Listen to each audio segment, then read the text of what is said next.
At the time of this video, I've flown my 1941 Interstate Cadet for around about 30 hours or so, mostly from Taiab airfield with a few trips away. I usually take off on the bitumen and land on the grass. Bitumen runway, as you can see, is only about 12 meters, 12 yards wide and about 800 meters long.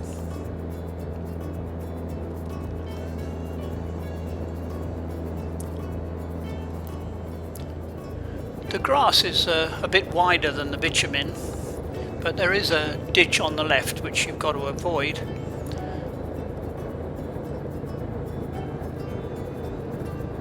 It doesn't look very much, but it's actually quite a dip there off to the left. Nose up, lift off, and climb away.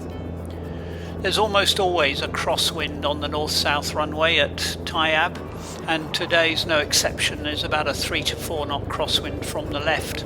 It's not very much, and the temperature's somewhere around 25-26 Celsius. That's maybe 75 to 80 degrees Fahrenheit.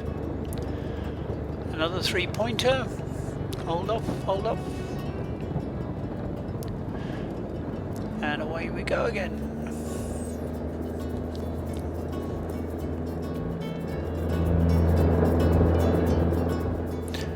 I usually approach down final at something around 70 miles an hour, that's 55 to 60 knots, and aim for about 50 knots over the threshold. There's no flaps on the aircraft, so sometimes you have to side slip a little bit.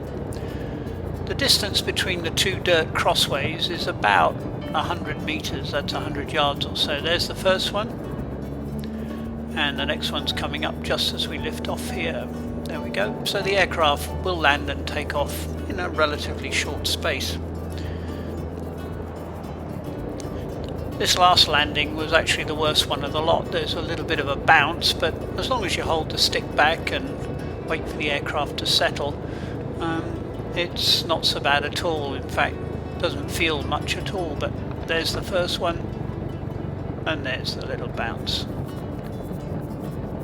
But even so, there's still plenty of room to stop before we get to the second cross taxiway without really much application of brake at all.